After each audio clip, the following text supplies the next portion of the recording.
Baru tahu gue ada ngantri ditinggal. Telatnya berapa menit mbak? Gue tanya gitu kan.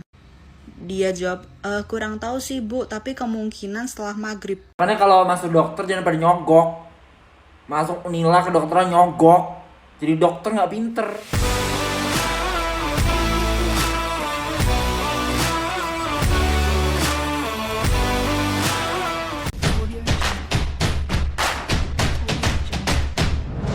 Halo pemirsa, bertemu lagi bersama saya Boru Naga. Apa kabarnya semua pemirsa pada hari ini? Semoga semua pemirsa dalam keadaan baik-baik saja ya. Baiklah pemirsa, macam biasa hari ini saya akan ajak pemirsa untuk mendengarkan beberapa curhatan orang Indonesia yang pernah ya berobat di Indonesia dan ada juga yang pernah berobat di Malaysia. Jadi kan adalah ini seorang ibu-ibu ya, beliau ini sangat kecewa disebabkan berobat di Indonesia di salah satu rumah sakit di Indonesia itu ya dia nunggu dokternya ya kan, padahal kan seharusnya dokter yang nunggu pasien, benar nggak ya kan? Oke, jadi kita akan langsung saja dengar kronologinya bagaimana berikut ini. 8 lah ditulis lah. Datangnya jam berapa guys? Jam 10, jam 11. Suka-suka dia lah datang jam berapa. Oh my god, bestot, gue pernah ngalamin hal kayak gini. Beberapa bulan yang lalu gue ada appointment di salah satu rumah sakit di daerah Jakarta Selatan. Jadwal praktek dokternya itu adalah jam 4 sampai jam 6. Lalu gue memilih appointment jam setengah 5. Maksud gue supaya nggak terlalu mepet sama jam close prakteknya si dokter. Udah tuh dikonfirmasi dan gue datang sebelum jam setengah 5. Karena gue nggak mau diserobot antriannya sama pasien yang lain kalau misalkan gue datangnya telat. Udah tuh akhirnya gue dicek tensi sama perawatnya dan disuruh nunggu di ruang tunggu. Beberapa menit berlalu, nama gue tidak kunjung dipanggil. Padahal gue lihat antriannya cuma sedikit, cuma ada 3 orang yaitu gue dan 2 orang lain. Karena gue diantar sama suami, gue udah mulai bisik-bisik bilang kayak lama banget ya. Kayaknya si perawat ini kerasa, akhirnya nyamperin gue. Mungkin perawatnya kerasa gue bisik-bisik sama suami gue dan akhirnya dia nyamperin gue dan bilang, "Ibu mohon maaf, dokternya akan terlambat. Mau ditunggu di sini atau mau ditinggal dulu?" Baru tahu gue ada ngantri ditinggal. Telatnya berapa menit mbak? Gue tanya gitu kan. Dia jawab, kurang tahu sih bu, tapi kemungkinan setelah maghrib. Padahal nih ya, gue sebagai pasien sudah tahu dia bakal praktek jam 4 sampai jam 6 dan mengusahakan untuk appointment yang tidak terlalu mepet supaya nggak mengganggu jadwal dia yang lain. Tapi doi mau datang setelah maghrib. Lah, gue kayak rada kesel sih. Maksud gue tuh gini, kalau dia ada jadwal praktek yang mungkin ada potensi keterlambatan, kenapa dia nggak koordinasi dulu sama pihak administrasi? Jadi ketika ada orang yang mau appointment itu bisa menyesuaikan waktunya gitu. Tapi gue kayak masih berpikir positif kan.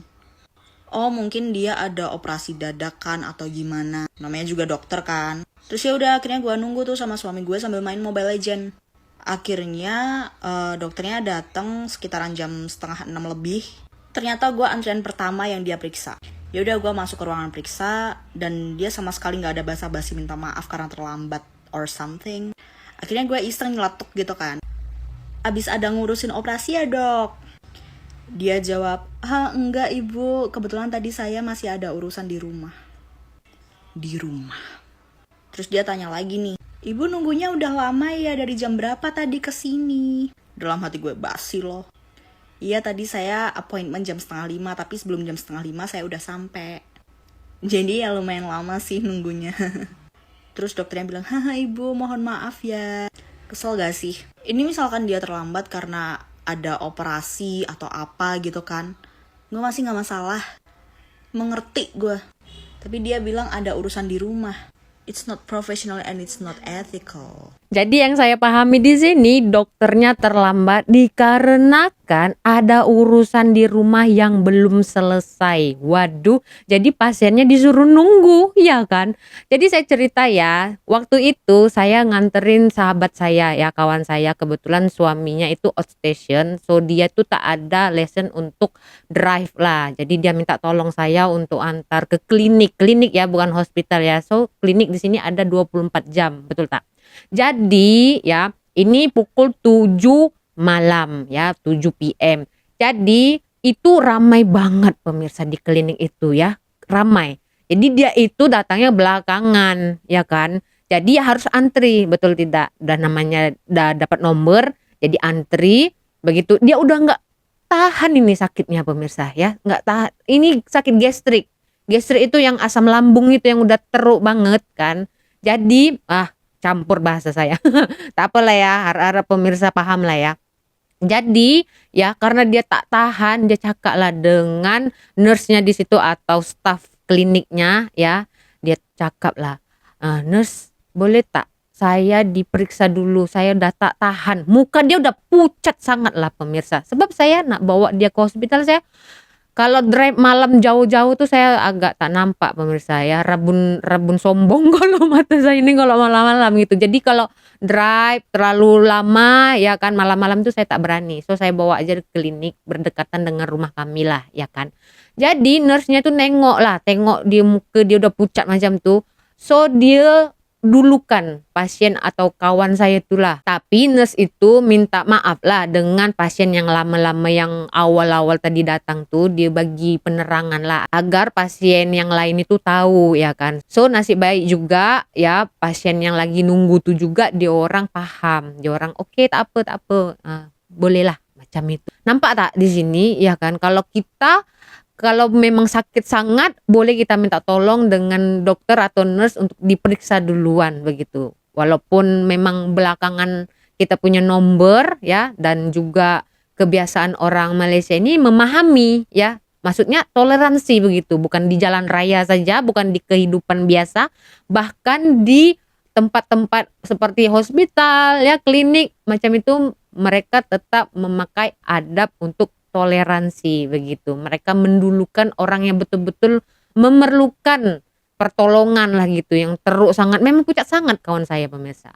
Oke, jadi ada lagi nih video ya, seorang mahasiswa yang dulu dia pernah belajar di Malaysia ini. Dulu saya ada reaction videonya.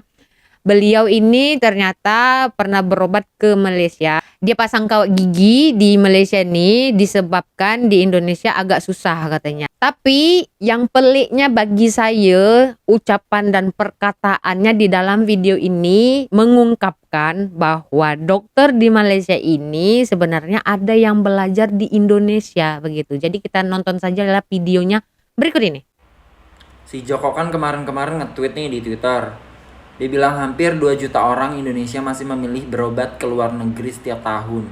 Kurang lebih 1 juta ke Malaysia, terus 50.000 ke Singapura, sisanya ke Jepang, Amerika, Jerman, dan lain-lain.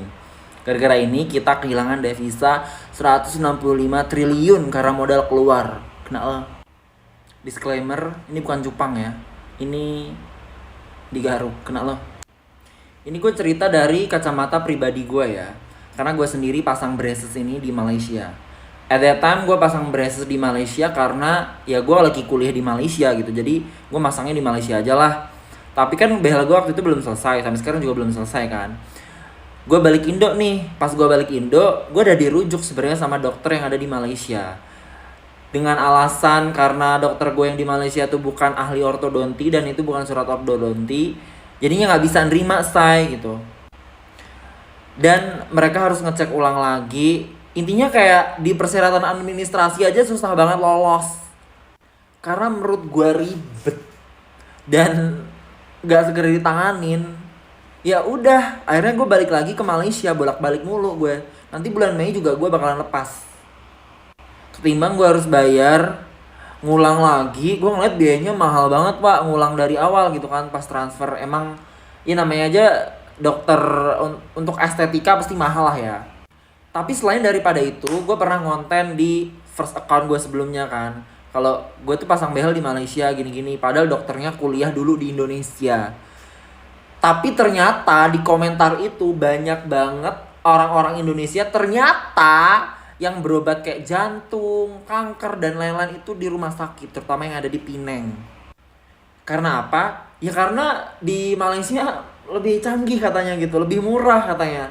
Pokoknya lebih sat gitu pak. Kena lah. Gue nggak tahu ntar video ini bakalan di stitch oleh para dokter-dokter di Indonesia mungkin.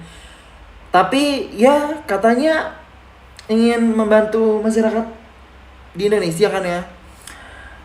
Jadi tanganin dulu lah. Suntik gue dulu dok. Jangan nunggu administrasi. Jadi masyarakat yang mana? Masyarakat yang kaya, kena lah cuak.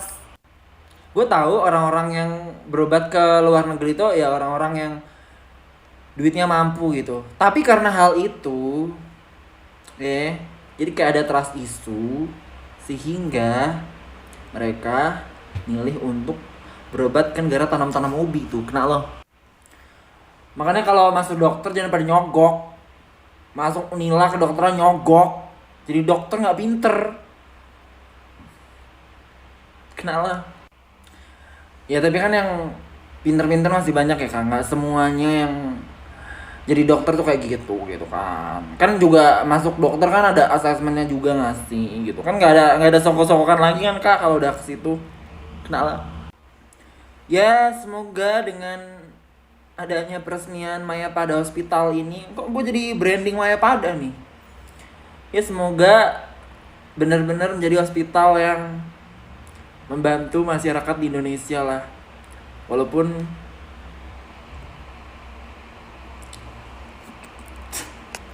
rumah sakit swasta mah nyari orang kaya, kena lau. Oh, yang saya pahami di video ini beliau berkata hospital yang akan dibangun itu adalah hospital swasta. Bakalan mahal lah ya kan, karena di sini juga hospital swasta pun mahal juga kan bayarannya begitu.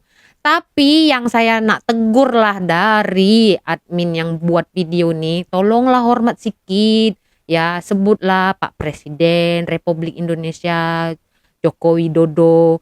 Aku panggil Joko macam kawan je. Respect lah sikit presiden kita kot kan. Kenapa macam tu sangat? Dan ada yang dibilangnya di situ ya dalam video, masuk dokter nyogok. Apa bener? Ini parah ini ya kan. Apa maksudnya ini? Apa memang dia tahu? Apa pengalaman ya sampai keluar statementnya seperti itu yang mengatakan masuk dokter tuh jangan nyogok.